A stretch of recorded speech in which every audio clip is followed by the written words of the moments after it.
Lagi-lagi Cindu dapat hidayah ke Abdullah atau Bun Afin. Akhirnya bisa mengajak saudari-saudari kandung untuk hijrah ke Islam.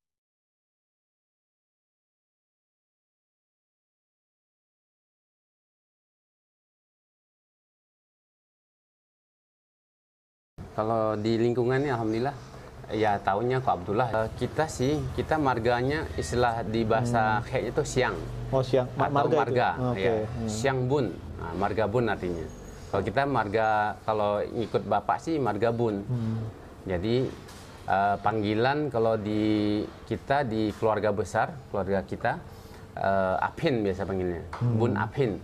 Dan memang ada bibi kita juga udah hijrah masuk Islam. Masya Allah. Ya, jadi beliau bibi ini jumpa dengan suami orang Tionghoa juga, cuma memang udah hijrah masuk Islam. Jadi menikah dan alhamdulillah hijrahnya bagus gitu. Jadi terbinalah gitu kan. Makanya kita tips kita kalau memang kita belum kuat ya jangan coba-coba menikah dengan satu suku kita gitu kan. Maksudnya sama-sama Tionghoa, background mualaf kalau nggak bisa membimbing atau nggak kuat lah gitu kan. Background kita belum kuat jangan coba-coba gitu kan. Saran kita mendingan cari muslimah yang lebih kuat gitu kan.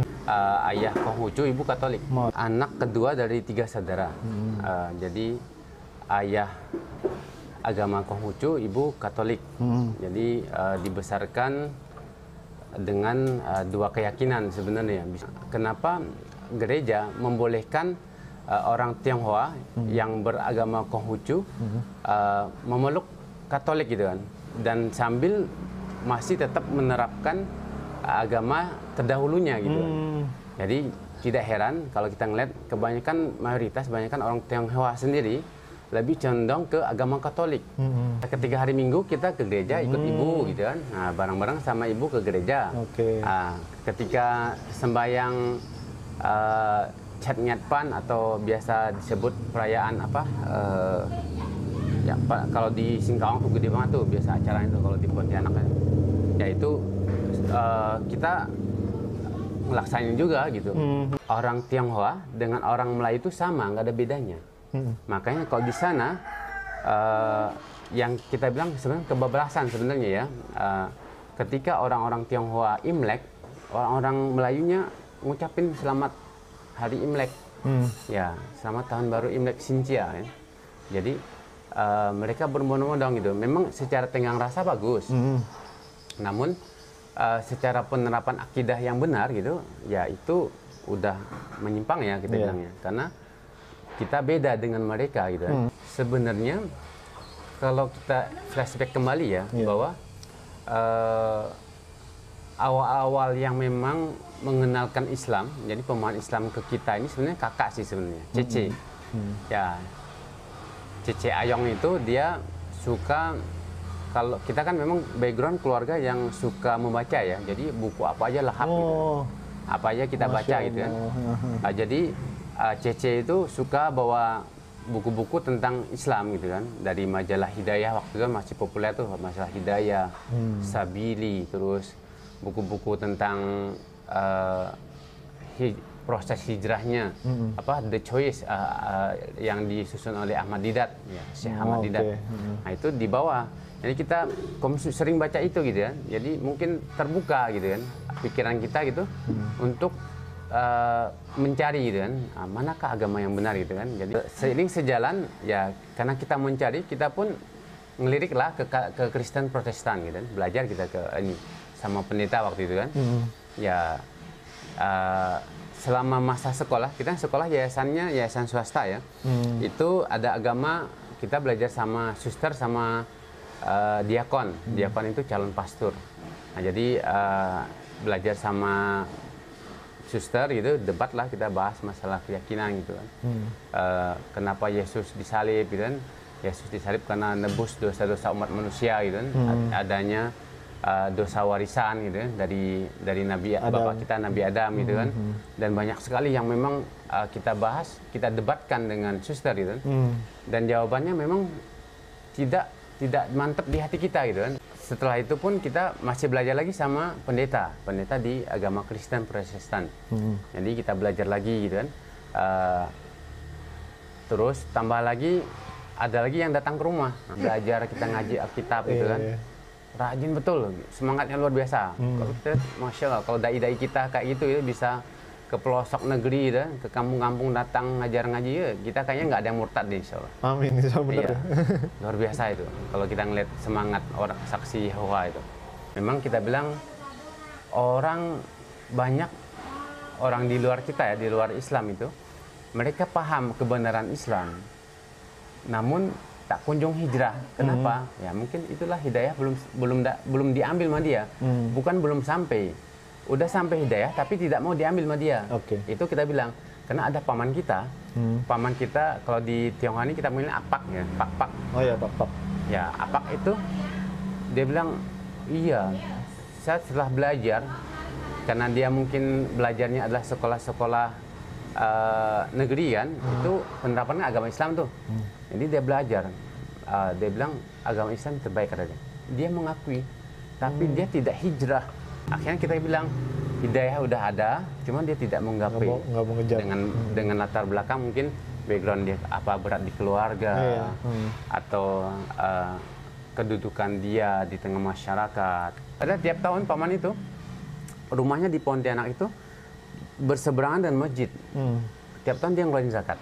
Dan tiap tahun tuh dia korban. Saking dia yakin bahwa Islam adalah yang benar gitu kan. Jadi di agama yang lain kita bilang gampang sekali kita menggoyahkan argumen ya. Maksudnya argumen yang dia keluarin gitu kan. Misalnya tentang keyakinan Trinitas dalam agama Kristen gitu kan. Itu kita bilang lemah. Kita bilang dia bilang 3 adalah 1, 1 adalah 3. Tidak bisa. Dari konteks logika pun kita tidak masuk gitu kan. Sebenarnya dalam Islam ada konsep ketuhanan adalah tauhid, mengesahkan Allah. Dalam kitab tauhidnya itu kitab uluhiyah ya. Pembahasannya tentang di kitab uluhiyah. Jadi mengesahkan Allah dan ya tiada sesembahan yang berhak diibadahi melainkan Allah. Hanya Allah yang berhak disembah. Di situ perbandingannya jauh banget gitu kan. Sementara dari segi kekuatan gitu kan, kalau kita bilang 3 adalah 1, 1 adalah 3, ya bentrok. Kalau misalnya dikonsepkan bahwa ada Allah yang di langit, kalau dalam bahasa diterapin oleh orang Kristen itu Allah kan. Kalau kita Allah gitu. Jadi Allah di langit ya kan. Ada Tuhan Yesus. Yesus di bumi kan. Jadi Allah bersemayam dalam bentuk manusia ya jadi Yesus gitu kan. Di sisi lain ada dalam ayat, lupa maksud ayat dalam Alkitab itu dikatakan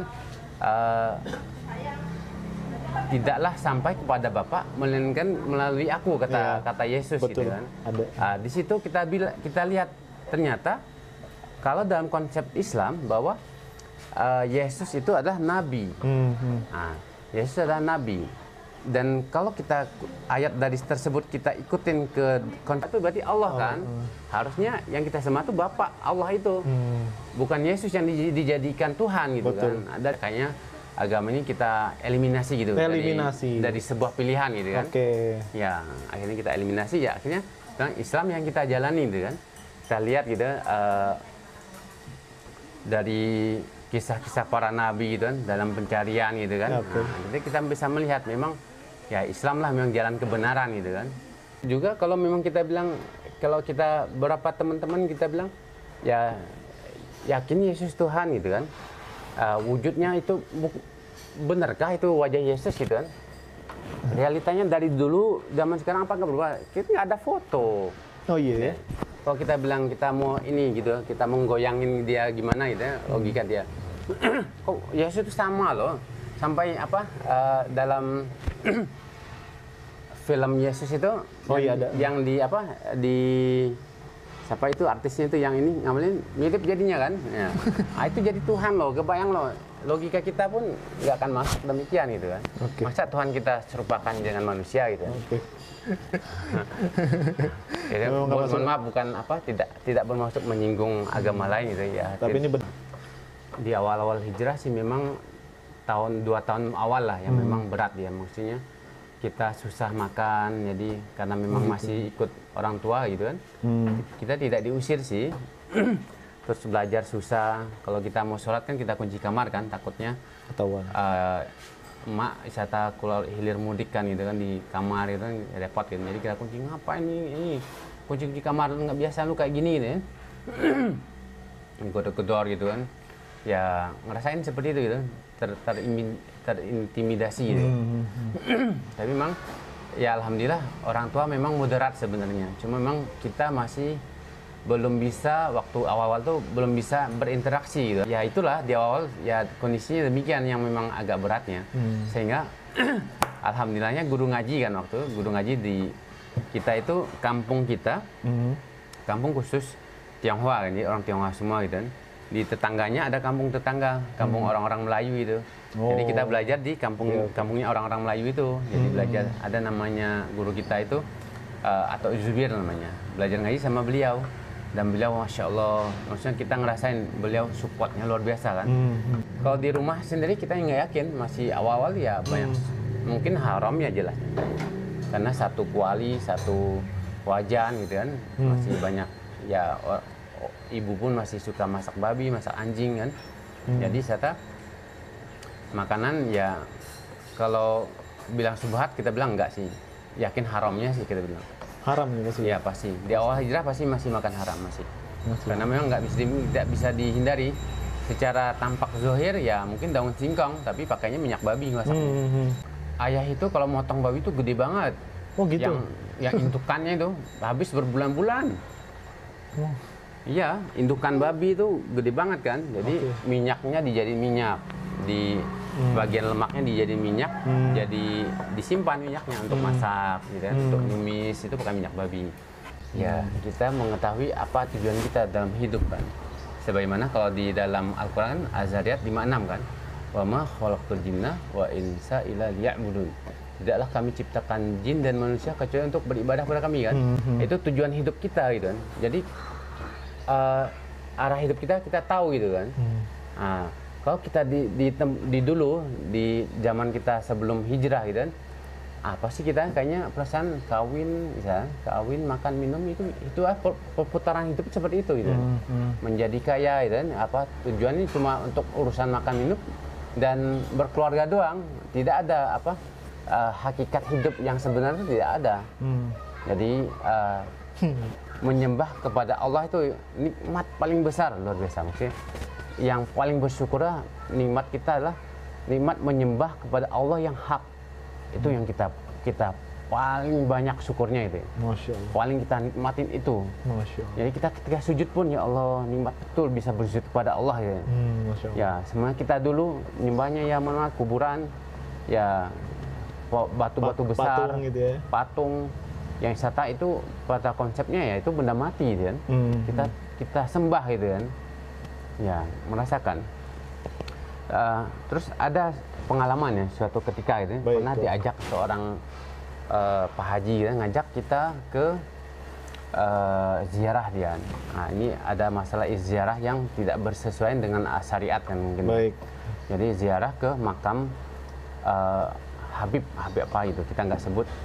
Itu mereka tawaf gitu kan, sambil bersolawat tawaf ke kuburan tuh. Awal-awal tuh karena kita awal hijrah ya, masih baru hijrah mungkin masih lurus hati kita ya.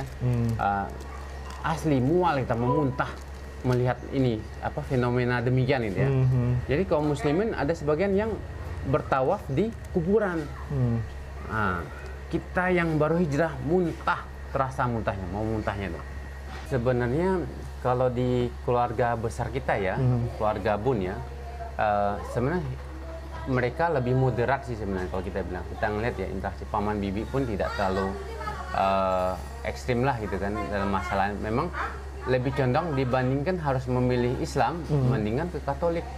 Oh gitu. Ya sampai ada sepupu itu, sepupu kita dibilang lu jangan, karena dia istrinya Protestan, lu harus tetap ini adat yang harus lu pegang gitu kan. Nah, sampai demikian di ultimatum gitu kan. Ya dia dapat istri kalau udah Protestan tuh agak-agak militan, jauh militan. Karena ada bibi yang dah hijrah masuk Islam, jadi welcome sebenarnya. bisa dibilang bibi pun udah hajah, Masya Allah. udah naik haji Masya suami Allah. istri dan terus ada paman di Jelambar itu punya percetakan nyetak Al-Quran loh. Masya Allah. Ya, kita kebayang lah. Iya, kan sekarang Al-Quran tuh dicetak oleh percetakan yang rata-rata percetakan non muslim banyak yang nyetak. Iya, dikasih ini. Jadi bibi yang dah hijrah dikasih Al-Quran gede banget dari percetakan paman itu. Kembali ke tiga saudara kita, ya memang yang awal-awal mendatangkan pemahaman Islam tuh kakak Cece itu. Cece yang memang bisa bilang membuka jalan lah gitu untuk Asbab lah. membuka mata hati kita, pikiran kita untuk terbuka dengan Islam kan. Baik. Ya bawa buku The Choice kan, kita baca, kita lahap habis ya. Perbandingan agama, buku perbandingan agama dibawa sama dia kan. Oke. Nah, karena dia wanita agak susah kan untuk menjalani duluan gitu. Akhirnya kita yang duluan hijrah. Nah, kita hijrah pun memang awal-awal sebenarnya belum mantep banget lah gitu. Belum berani gitu untuk memberanikan diri untuk bersyarat tuh belum sebenarnya. Ada momentum ketika di kelas zaman kita masih sekolah SMA waktu itu kan. Kelas 1 SMA. Tidak ada teman itu namanya Mira namanya, teman wanita di kelas itu kan. Mira dia kita suka lah ngobrol-ngobrol tentang agama sama dia kan, nanya-nanya gitu kan. Dia orang Bandung, kayaknya Bandung Bangka deh kayaknya. Jadi pindah ke Bangka kayaknya waktu itu. Jadi sama dia cerita kan, ya kan kalau di nama kita ininya di sekolah kan Paris kan. Ya Paris, lu ngapain ini kita kan? Kalau udah mantep milih Islam jangan ditunda-tunda kata dia. Emang lu yakin besok lu ini masih hidup katanya? Sama yang kita langsung tersentak gitu kan. Ya Allah, ya Allah, ya Allah. Dalam hati kita benar-benar kita terpukul ya, maksudnya. Ini memang betul ya. Akhirnya kita berinisiatif menghadap ke guru agama. Kan di sekolah swasta agamanya ada beberapa agama yang memang gurunya masing-masing. Jadi waktu itu Pak Nurdin Bayu guru kita. Kita menghadap ke beliau. Pak, saya mau hijrah mau Islam. Waktu itu masih awal-awal menjelang Ramadan waktu itu. Belum Ramadan tapi menjelang Ramadan. Kita Pak saya mau masuk Islam. Yakin lu kata guru kita kan? Ya, lu ngadap ke yuk kita ini ngobrol sama kepala sekolah. Sebenarnya sekolah ini Yayasan Yapensu. Bukan Setiabudi, Yayasan Setiabudi. Ini memang sekolah Tionghoa sebenarnya. Cuma kepala sekolah SMA-nya waktu Muslim. Dan menghadap beliau, Pak Fadilah Imam, masih ingat betul kan? Jadi bilang aja diarahkan lah gitu kan. Ya nanti guru kita jadi kepala sekolah sama guru agama bantu ngomong sama orang tua. Oh gitu, Masya ya Allah. Jadi biar orang tua nggak kaget kan. Kalau kita kan kelas 1 SMA udah 17 tahun kan. Jadi udah Isata milih agama insya Allah nggak ada masalah, ada KTP sendiri kan. Terus singkat proses kita akhirnya yang awalnya ikut ke kelas ruangan agama Katolik, jadi kita belajar ke agama Islam, kelasnya masing-masing kan. Ya, jadi selama itu mendalami niat, istilahnya pendalaman niat. Makanya guru pun yang guru kita Pak Nurdin Bayu sama Pak Fadil Imam pun itu memantapkan hati kita itu, jadi mengarahkan untuk mantep betul nggak itu kan. Jadi dibimbing di prosesnya gitu. Makanya termasuk kita bilang pengalaman kita mendingan kalau teman-teman yang baru mau hijrah harus dimantapkan dulu hatinya. Kalau bisa dikorosikan, dikikis pemahaman dia sebelumnya. Jadi harus orang yang bimbing harus ada yang paham tentang perbandingan agama sehingga bisa nih apa nih yang ini gitu yang ragu yang bisa agar dia terhapuskan, terkorosikan gitu kan. Jadi dia ketika hijrah benar-benar mantap gitu kan. Jadi apapun konsekuensi, diusirkah oleh keluarga ataukah diamuk oleh keluarga, hidup susah di jalanan itu udah konsekuensi, siap gitu kan. Jangan ya mohon maaf, kadang kita jumpa kan dia ngaku mu'alaf gitu kan, tapi bawa proposal gitu kan. Terus dia bilang udah hijrah ini kan, hidup susah ada yang masuk Islam gitu kan. jangan salahkan masuk Islamnya, jadi susah. Situ udah maksimal belum mencari Iya. rezeki gitu kan. Nah, akhirnya kan kita jumpa kan.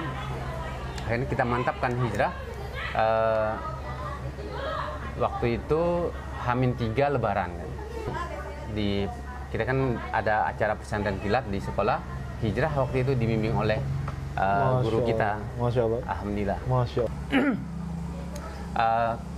Cece itu setahun kita habis hijrah, tahun depan dia kita arahkan. Jadi ceritanya Oh berarti Cece belum masuk Islam ketika itu? belum. Oh, Jadi iya. Cece karena dia wanita susah gerak. Jadi kita akhirnya gini, kita utarakan sama sekolah kita. Waktu kan di Setiabudi, awal-awal hijrah kita di Setiabudi. Iya.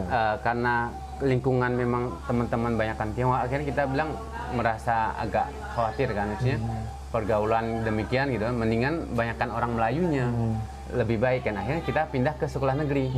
Di sekolah negeri itu tempat Cece itu sekolah dulunya. Jadi guru agama yang di sana kaget ngeliat kita kan, iya Cece lu juga bagus lu agama ini, pelajaran agama Islam ini cakep banget nilainya katanya. Oke. Maksudnya di sekelas dia, Oke. Cece lu paling bagus nilai agama Islamnya. Kebayangkan gimana kondisinya kan? Masya Allah. Iya, pemahaman Islamnya banyak dia.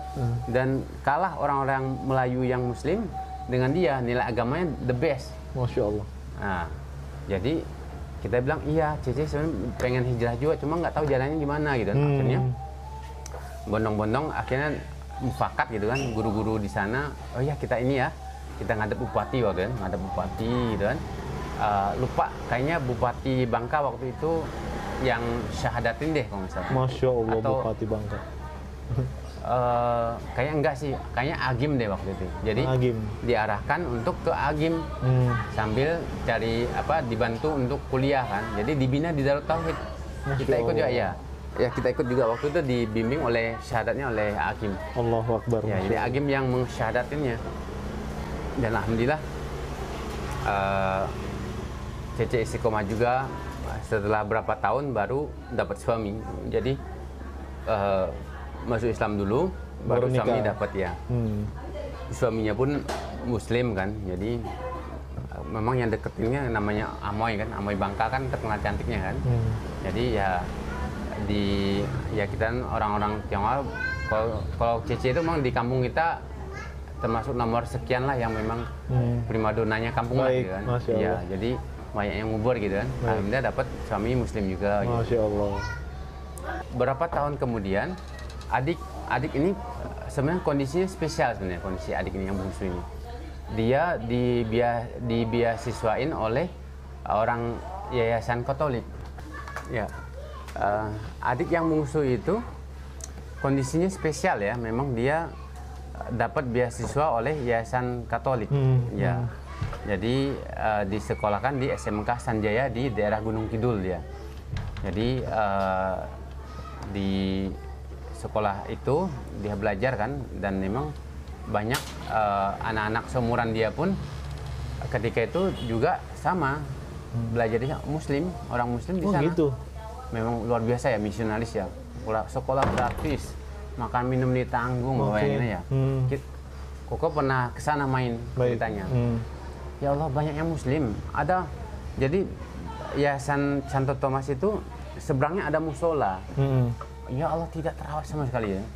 Benar-benar sayang sekali ya, maksudnya karena kalah gitu dengan kekuatan orang Kristen ini kan. Jadi kita ngelihat ya mereka anak-anak itu benar-benar tidak dimurtadkan langsung, tidak. Jadi lihat Dikasih makan mungkin. masih makan, terus ikut doa bersama, doa makannya doa secara Katolik, Kegiatan secara Katolik semua. Jadi pelan-pelan luntur Islamnya kayaknya. Ya akhirnya lama mereka minimal menganggap semua agama sama. Sama, iya. Ya. Ya, naudzubillah mereka murtad gitu ya. Bisa mungkin setelahnya bisa jadi murtad. Kenapa? Ya toh dia bisa makan hidup tenang ya di Katolik gitu kan, dijamin rezekinya gitu kan.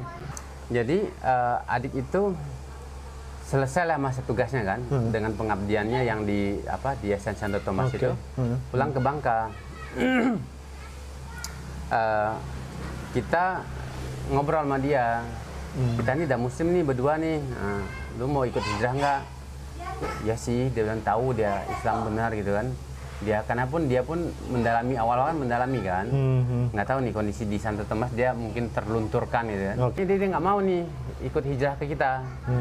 Masuk Islam juga. Dia bilang biarlah ini Cece sama Koko aja yang masuk Islam kata dia. Aku nggak usah kata dia. Yakin lu gitu kan? Kita bilangin kan, kita ini motivasi lagi ya. Lu kan lah tahu Islam yang benar kan. Nggak rugi lu gitu kan, rugi nggak lu gitu kan. Ya terserah sih gitu kan, kita kan ini kan nggak mengintimidasi juga, tapi terserah sih. Ya lu yang rugi, lu yang tanggung sendiri, cuma sebatas mengingatkan aja gitu kan. Nah, akhirnya dia mantep tuh dia, akhirnya dia yang awalnya ragu, akhirnya dia mantepin masuk Islam. Masuk Islam, alhamdulillah. Jadi di tangan anak sih alhamdulillah jalannya sih kita buka ya Kak Cece sama adik lah, alhamdulillah lewat kita yang awal-awal duluan gitu.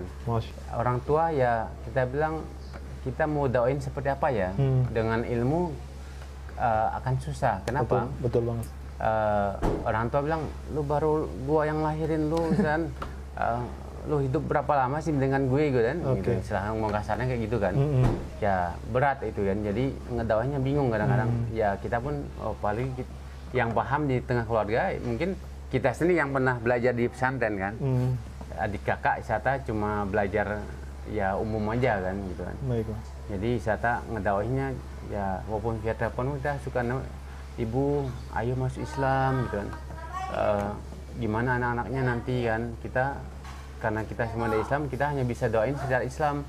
Tapi kalau ibu udah nggak ada, kita nggak bisa ngedoain, nggak sampai doanya. Sedih betul.